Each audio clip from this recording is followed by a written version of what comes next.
Boa noite, meus irmãos. A graça e a paz do Senhor sejam com todos.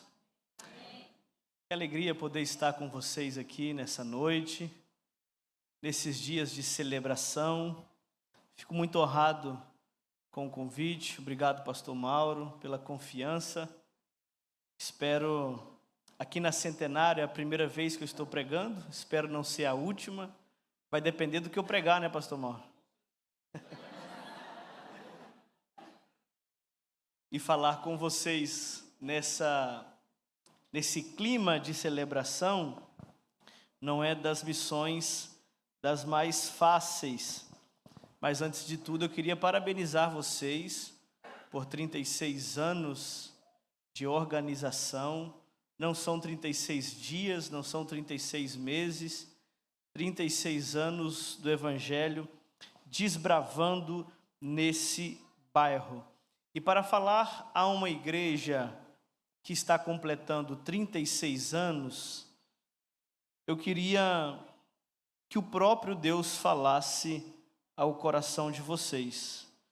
Então, como nós somos batistas e cremos que a Bíblia é a palavra do próprio Deus, vamos abri-la e deixar que Ele mesmo fale conosco nessa noite. Filipenses capítulo de número 1, versículos de número 27 a 30.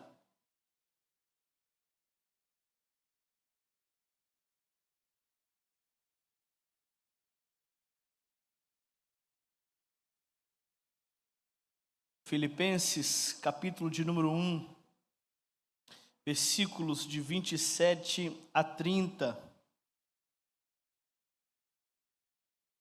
Diz assim o Senhor, na boca do seu apóstolo Paulo,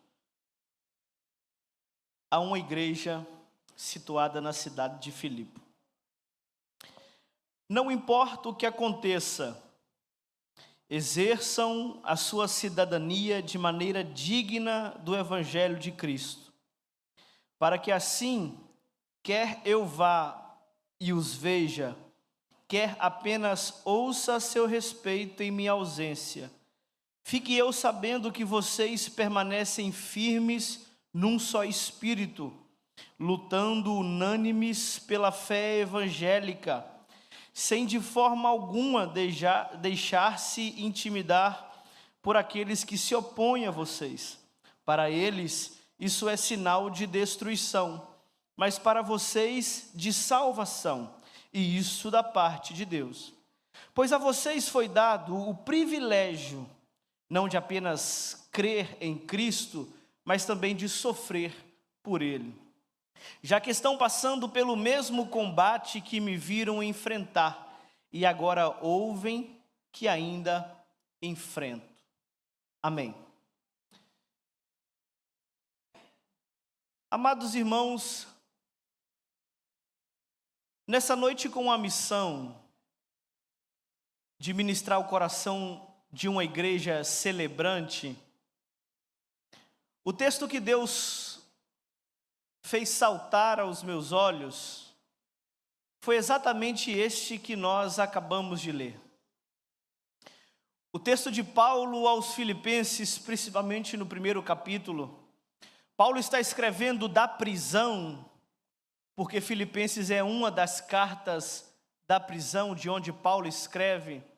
E essa carta é consenso entre os teólogos chamá-la de carta da alegria, porque Paulo está escrevendo para uma igreja, encorajando-a a prosseguir firme no Evangelho, a regozijar sempre no Senhor, a alegrar-se na presença do Espírito do Senhor.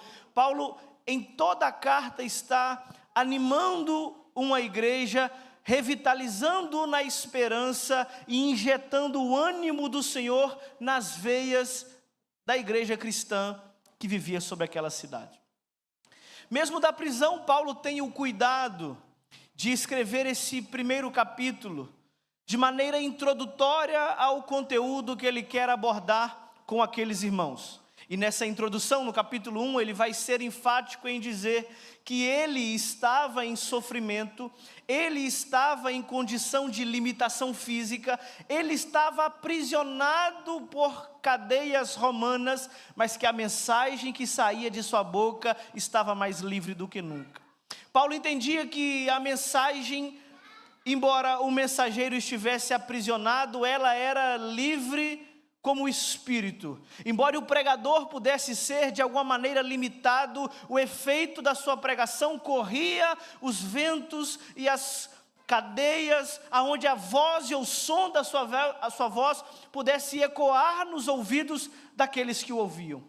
Quando a sua voz não pudesse ser ouvida, ele escrevia, e as letras que saíam da tinta ou da sua pena encontrava corações sedentos pela palavra de Deus, a qual eles recebiam com alegria, e por isso essa carta é denominada Carta da Alegria.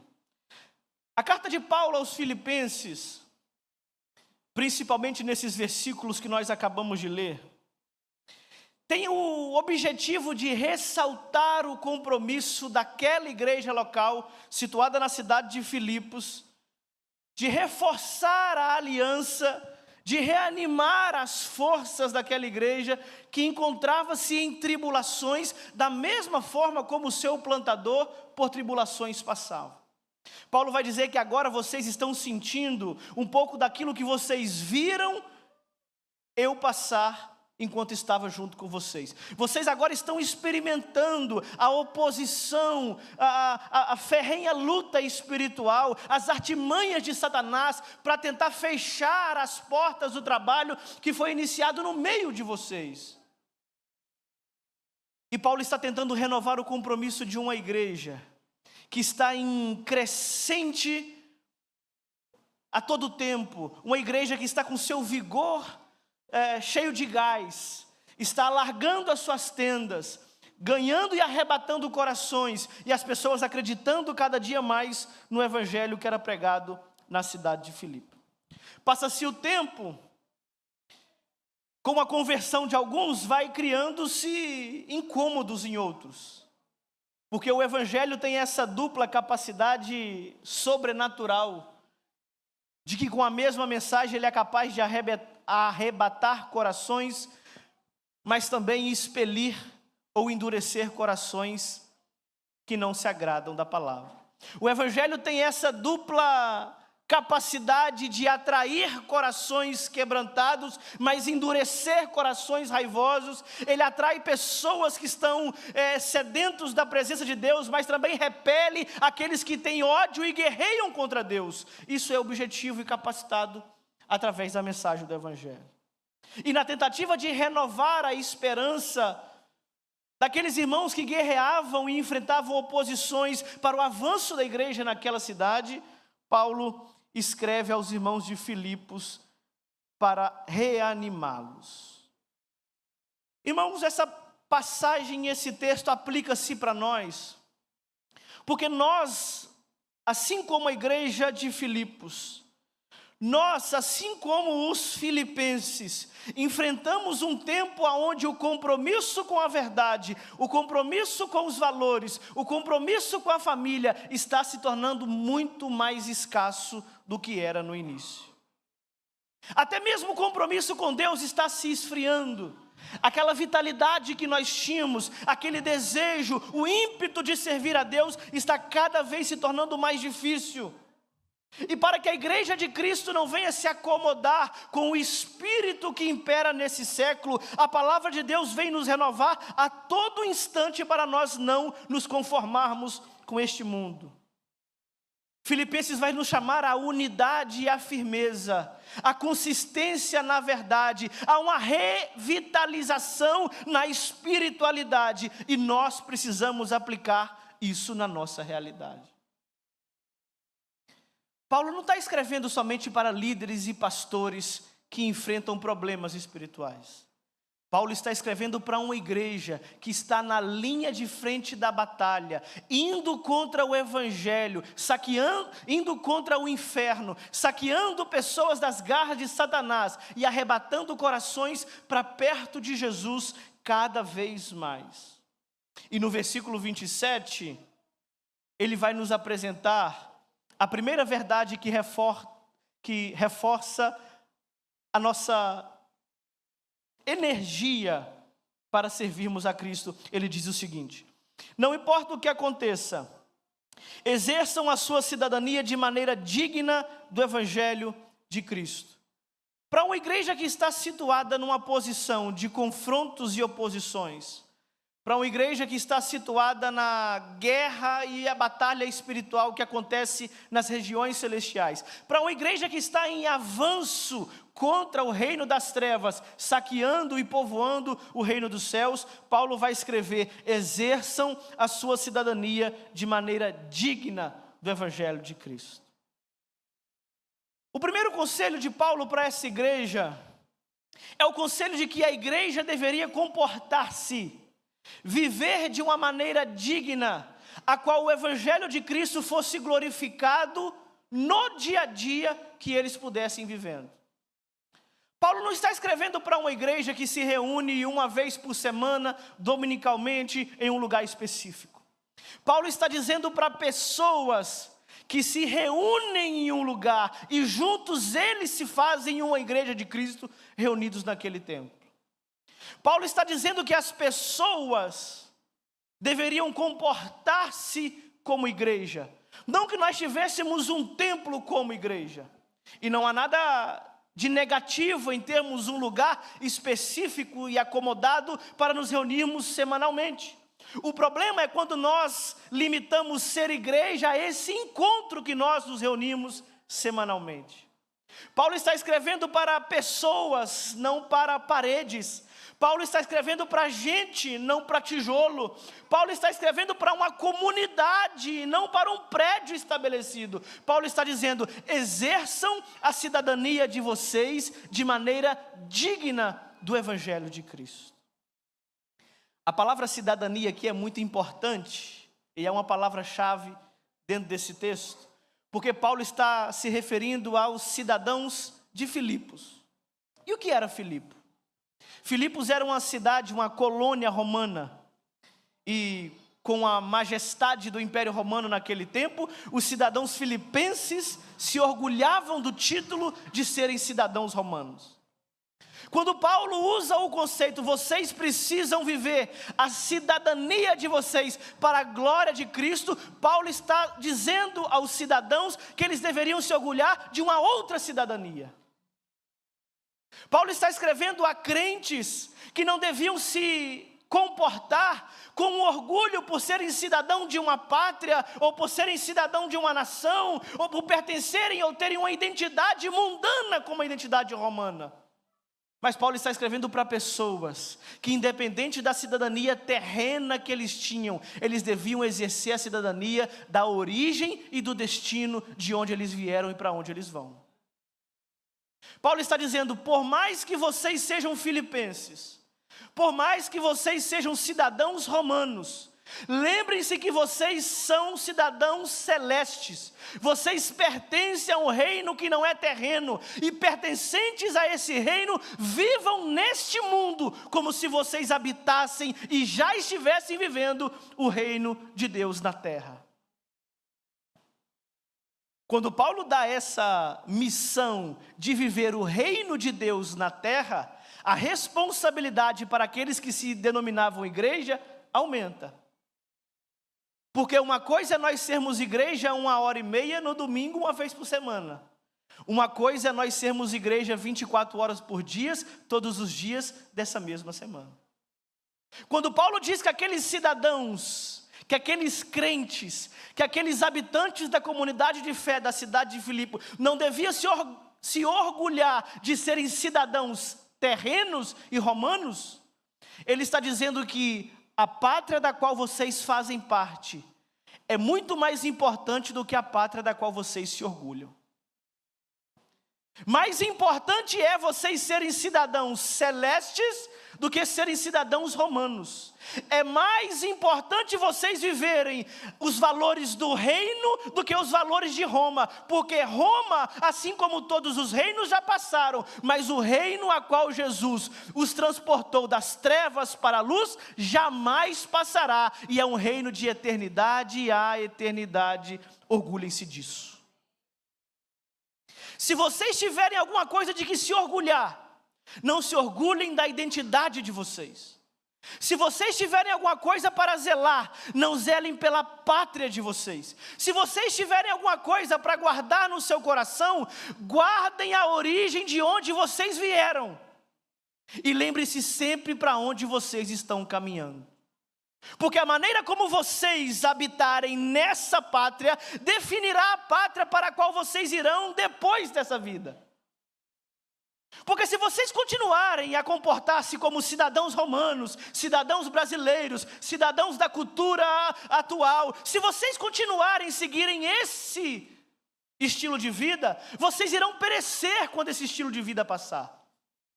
Porque tudo quanto nós adotamos como cultura, tudo quanto nós adotamos como pátria, tudo quanto nós adotamos como cidadania, irá ser consumido pelo tempo.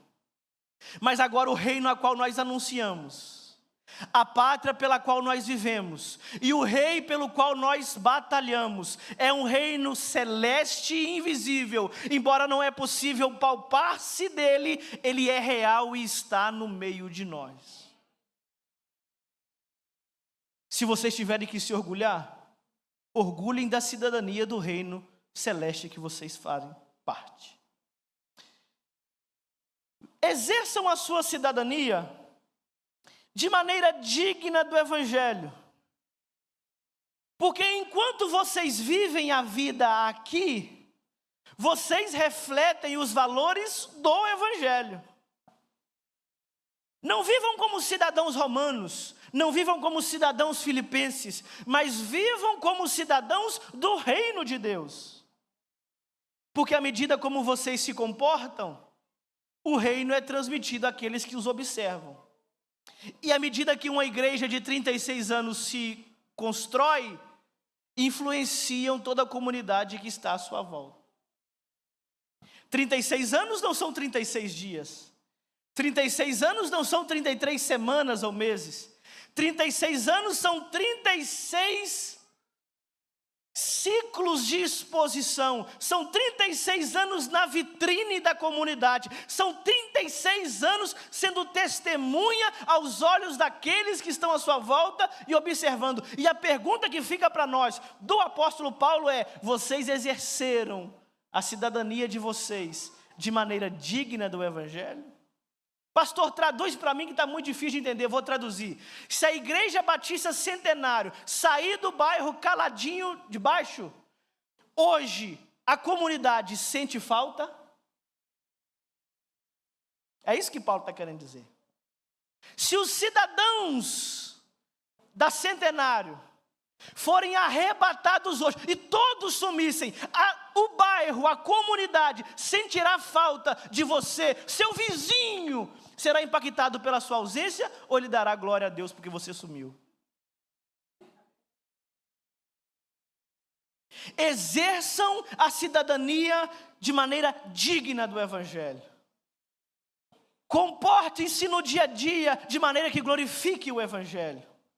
Esqueçam que vocês se reúnem uma vez por semana. Esqueçam que vocês fazem parte de uma comunidade que se encontra no templo. Viva aquilo que você recebe aqui do alto, de maneira vertical, nos dias que você pode viver de forma horizontal. Porque no domingo você vem aqui para receber do alto, mas na segunda-feira você sai para compartilhar para o lado. Vivam de maneira digna do Evangelho. Orgulhem-se, comportem-se, adotem os valores, incorporem o cidadão celestial que habita dentro de vocês. Mas em segundo lugar, ele nos dá uma nova verdade.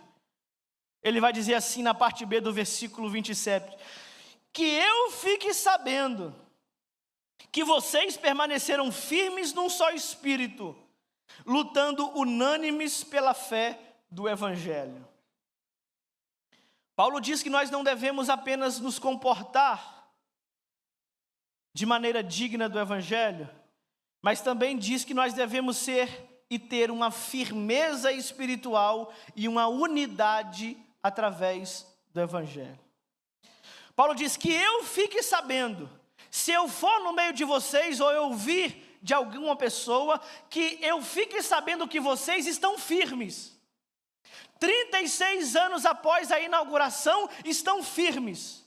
Estão reunidos num só espírito, de maneira unânimes pelo prol do Evangelho, que vocês não perderam o objetivo inicial, que vocês não perderam o foco lá de trás, que vocês ainda permanecem na missão, que fique eu sabendo. O que as pessoas quando ouvem falar da Igreja Batista Centenário, qual é a notícia, qual é o sentimento, qual é a verdade que ela ouve da boca das pessoas, o que essa igreja é capaz de produzir nessa comunidade onde ela está inserida? Que eu fique sabendo que vocês estão firmes, ou que eu fique sabendo que vocês se apostataram, desviaram, perderam o princípio, se dividiram, se enciumaram entre si, um com ego maior do que o outro, um querendo a igreja para ele, famílias se dividindo. Qual é a notícia que as pessoas recebem ao ficarem sabendo dos 36 anos da Igreja Batista Centenário? Paulo diz que eu fique sabendo que vocês permanecem firmes num só espírito, unânimes na fé do Evangelho. Paulo fala de firmeza e unidade, porque uma igreja celebrante, uma igreja triunfante, uma igreja aniversariante, precisa ser uma igreja que está enraizada na verdade e unida na missão. Faz uma retrospectiva, os mais antigos. Desde quando vocês começaram? Qual era o objetivo? Crescer um templo? Expandir o fã-clube? Reunir cada vez mais adeptos um dia da semana? Qual era o objetivo? Quando vocês firmaram o compromisso, quando vocês estabeleceram a missão, quando vocês olharam para a frente, quando vocês tiveram a visão, permanecem firmes num só espírito? Continuam todos unânimes pela verdade? Ou cansou no meio do caminho e diz, agora é com um novo pastor que chegou aí. Não, agora é com a liderança, porque ele me tirou do cargo que eu gostava, agora é ele que se vire para fazer aquilo que eu fazia. Vocês permanecem firmes num só espírito? Vocês continuam unânimes pelo Evangelho? Ou vocês estão se dissociando? Ou vocês estão se dividindo? Ou vocês estão torcendo contra, para quando dá errado dizer, eu não avisei? Foi me tirar do cargo para quê? Aonde a igreja está indo? Foi mexer no que estava dando certo para quê? Time que está ganhando não se mexe.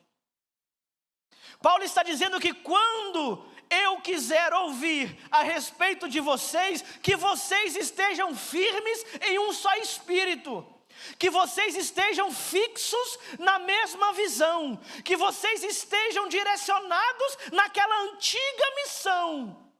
Porque qual foi o propósito de Deus plantar vocês aqui?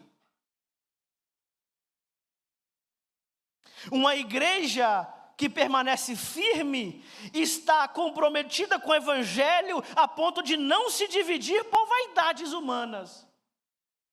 Não, eu gostava quando o pastor usava terno e gravata.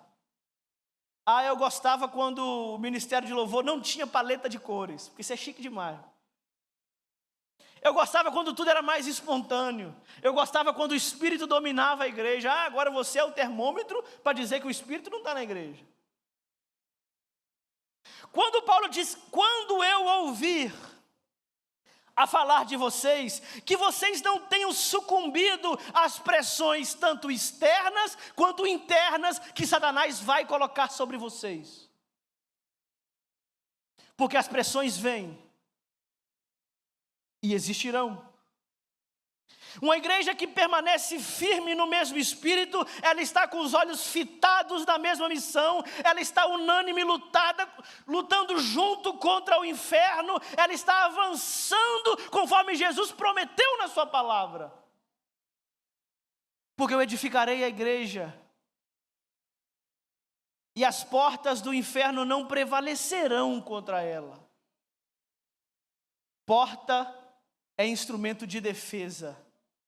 O que Jesus imaginou para a sua igreja é ela indo ao ataque e o inferno não resistindo ao avanço da sua igreja. Quando Paulo diz, olha, eu espero que vocês estejam firmes no só Espírito, eu espero que vocês estejam lutando unânimes pelo Evangelho, eu espero que vocês não tenham se dividido pelas preferências humanas, eu espero que vocês não tenham deixado o ego e a vaidade tomar conta de vocês, que o Evangelho seja supremacia a qualquer preferência humana que vocês tiverem no meio de vocês. Que no final tudo se resolva pelo Evangelho. Que todos os gostos, que toda novidade, que toda ideia que você traga seja para o Evangelho. Que seja para alcançar mais pessoas, que seja para incluir mais pessoas, que seja para atrair mais pessoas, nunca para dividir. Que vocês estejam firmes num só Espírito, unânimes pelo Evangelho. Por que precisamos estar firmes e unânimes, pastor? Porque o versículo 28 vem. E o versículo 28 diz assim: sem de modo algum deixar-se intimidar por aqueles que se opõem a vocês. As oposições são inevitáveis dentro do Evangelho. Quando você se levantar com a bandeira do Evangelho, saiba que ali onde você se levantou, você encontrará resistência. Aonde você estabeleceu um princípio, aonde você resgatar os valores, aonde você dizer que não abre mão de certas coisas, saiba que ali você encontrará uma oposição ferrenha do inimigo. Foi assim no início, é assim até hoje. Foi e será assim os anos de existência da Batista Centenário. Porque desde o início, quando a semente do Evangelho foi plantada, Satanás e seus demônios a todo tempo tentaram para que as tendas não se alargassem e para que nós não saqueássemos as pessoas que estavam na sua garra e transportássemos para o reino do Filho de Deus. Aonde a bandeira do Evangelho é levantada, aonde uma igreja é instituída, aonde uma comunidade evangélica é guardada, ali é um lugar de oposições e resistência que se levantarão para tentar contra o Evangelho de Cristo. Paulo encoraja a igreja que enfrenta oposições a não se intimidar. Paulo encoraja essa igreja que as divisões podem vir tanto de fora quanto de dentro. Que os ataques satânicos podem vir tanto de maneira externa, mas como interna. Porque nós bem sabemos que toda a igreja é composta por joio e por trigo. E aí Paulo está dizendo, olha, não deixe de maneira alguma intimidar-se pelos que se opõem. Ele não está falando só de perseguição. Ele não está falando só do Império Romano. Ele não está falando só das autoridades superiores impedindo do Evangelho sendo pregado. Ele está falando também de maneira interna. Ele está falando de dissensões, de divisões, de preferências. Da mesma maneira como as provocações vêm do seio da igreja, a igreja é uma instituição que é bombardeada tanto por dentro quanto por fora. Porque se nós levantamos uma bandeira sobre valores, se nós levantamos uma bandeira sobre família, se nós levantamos uma bandeira sobre Deus, aqueles que são anti-Deus se levantarão contra a nossa bandeira. Agora Paulo está dizendo, não deixem se intimidar, porque assim como fizeram comigo, farão com vocês. E a pergunta que fica é, vocês estão dispostos a enfrentar mesmo sabendo disso? Porque 36 anos já se passaram e não foi fácil de lá até aqui. Mas seria muito bem um pregador de fora chegar aqui e dizer que daqui para frente vai ser só maravilha. Daqui a pouco nós vamos comer um pedaço de bolo, daqui a pouco nós vamos todo mundo feliz para casa. E daqui dos 36 para frente não vamos ter provação nenhuma, vai ser só glória. Pois é, só glória, só na glória. Porque enquanto nós estivermos aqui, é prova. Que pregador, coach inverso, né? Que pregador que veio trazer má notícia. Eu não vim trazer má notícia, não. Eu vim dizer a você que enquanto nós estivermos de pé, Satanás estará tentando nos derrubar. E nós só pararemos de enfrentar a sua fúria quando nós cairmos. Mas em nome de Jesus nós viemos aqui para nos reanimar, porque de pé nós continuaremos e deixaremos sentado Satanás para trás. Porque a igreja avança e o inferno não resiste contra a igreja que avança. Paulo diz: não se intimidem, mas ao contrário, encorajem-se. Quando vocês sofrerem oposições, quando vocês sofrerem perseguições, quando vocês sofrerem dissensões, essa é a carta da alegria. Ele vai dizer: regozijem-se, alegrem-se. Por quê? Como que alguém pode ser feliz enquanto está sofrendo? Como que alguém pode se alegrar porque está sendo perseguido? Quando alguém pode dar gargalhada quando está com a sua condenação de morte batendo na porta? Paulo está dizendo: porque assim fizeram com o seu Senhor, e todos aqueles que vieram antes deles farão também com vocês. Então é hora de nós colocarmos na balança se nós estamos realmente dispostos a sofrer aquilo pelo qual o Evangelho nos incumbe a sofrer. Agora é hora de pesar se vale mesmo a pena continuar erguendo essa bandeira do Evangelho que nós seguramos por tanto tempo. Porque se nós lutamos até aqui, há um forte indício de que nós continuaremos lutando até lá. Se não foi fácil até aqui, há um forte indício bíblico que até chegar lá vai ser cada vez mais difícil. Mas Paulo insiste em dizer a essa igreja que está entre esses extremos: ela sofre por oposições internas, mas também por perseguições externas. E o que eu tenho que fazer, Paulo? Se posicionar. Porque no versículo 4 ele vai encerrar para nós dizendo: a vocês foi dado. E olha que interessante essa palavra. Se você está com a Bíblia aberta, acompanhe comigo por gentileza. A vocês foi dado a lamúria, a reclamação, a negação. Não. A vocês foi dado o privilégio. E aí quando Paulo fala que a vocês foi dado o privilégio, o que você espera depois? Alguma coisa boa. Paulo diz: a vocês foi dado o privilégio. Privilégio de quê? De fazer um aniversário? Privilégio de quê? De ganhar um presente de festa? Privilégio de quê? De agora para frente não ter mais nenhum problema?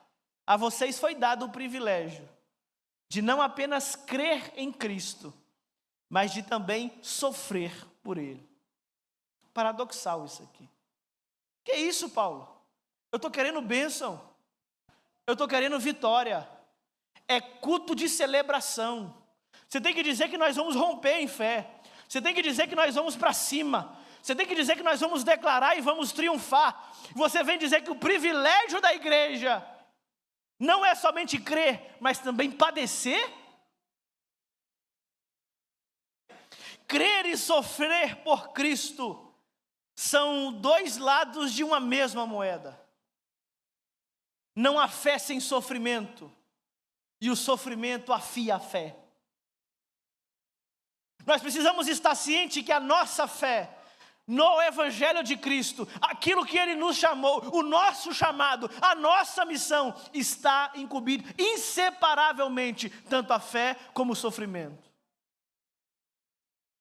O sofrimento não é porque aconteceu um acidente na nossa trajetória e nós estamos sofrendo. O sofrimento ele é proposital para nos tornarmos melhores e afiados naquilo que Deus quer que nós sejamos. O sofrimento não é um acidente, mas um privilégio. O sofrimento não é negativo, mas é positivo. O sofrimento não é aquilo que nós devemos rejeitar, mas deve ser aquilo que nós devemos nos aproximar e melhorar, aprender com o sofrimento para sermos melhores depois daquilo que nós passamos. O que seria da Centenário hoje, se não fosse as lutas e provas que vocês passaram todos esses anos? Aonde estaria a Centenário se mulheres e homens não arregaçassem as mangas e fizesse cantina, e fizesse bazar, e não fosse para as ruas, e não pregasse de porta em porta? Aonde estaria toda a festa se nós não tivéssemos sofrido até aqui? Então Paulo está nos ensinando que o sofrimento não é um sofrimento que nos deixará pior. Pelo contrário, Paulo está nos dizendo que o sofrimento nos lapidará para nós nos encaixarmos no centro da vontade de Deus. É um sofrimento que afia, é um sofrimento que forja, é um sofrimento que lapida, é um sofrimento que melhora, é um sofrimento que impulsiona, é o sofrimento que nos aproxima do nosso Pai. Porque quando sofremos, nós somos mais crentes. Mas eu não gosto de sofrer, pastor, nem eu. Mas graças a Deus, se Deus nos dá não aquilo que nós gostamos, mas aquilo que nós precisamos.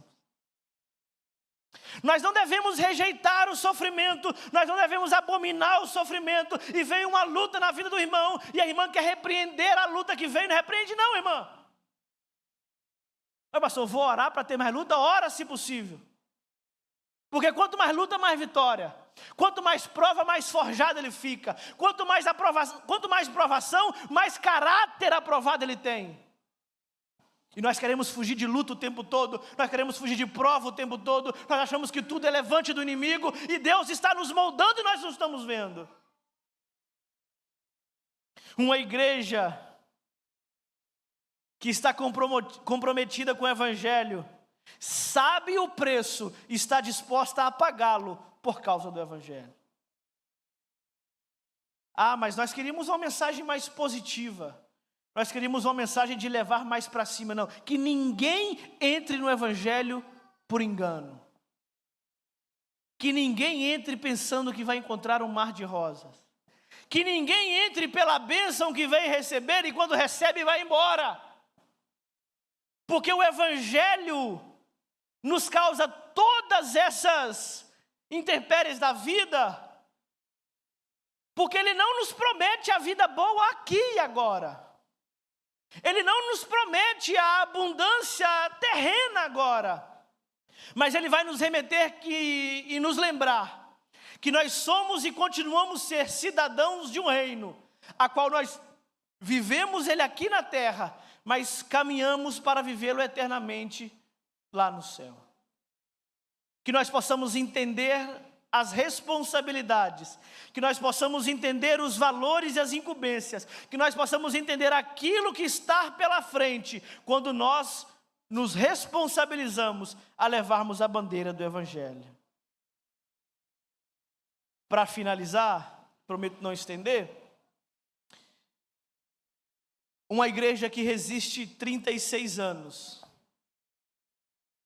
na linha de frente da batalha contra o império das trevas, precisa ser uma igreja que está comprometida no jeito de viver digno do Evangelho. É uma igreja que precisa estar unida em um só espírito e unânime pela mesma fé. Que deve ser corajosa diante das oposições e perseverar até o fim diante das perseguições. Mesmo que isso tudo envolva viver em sofrimento. Porque a nós nos foi dado o privilégio, não de apenas crer em Cristo, mas também de padecer por Ele. Uma igreja comprometida com o Evangelho é uma igreja que não se dobra diante do reino das trevas.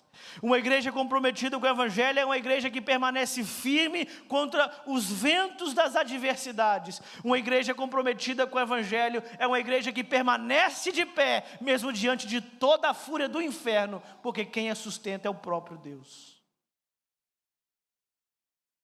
Os 36 anos até aqui comprovam que cada luta que já existiu serviu para tornar a igreja melhor.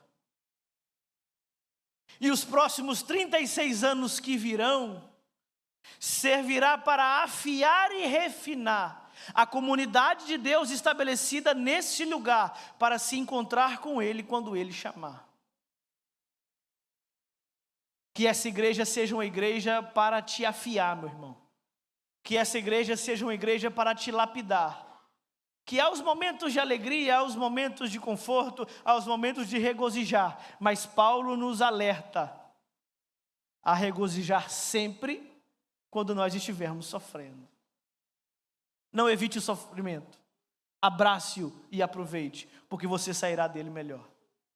Não evite as lutas, não evite as guerras. Parta para cima, lute a batalha, vence qualquer desafio espiritual, porque aquele que nos prometeu a vitória é muito maior do que aquele inimigo a qual nós lutamos. Ele não nos prometeu uma viagem tranquila, mas nos prometeu uma chegada garantida. E enquanto nós passamos aqui, nós sofremos, mas quando nós chegaremos lá, nós celebraremos pela vitória que nós tivemos pelo sangue do Cordeiro.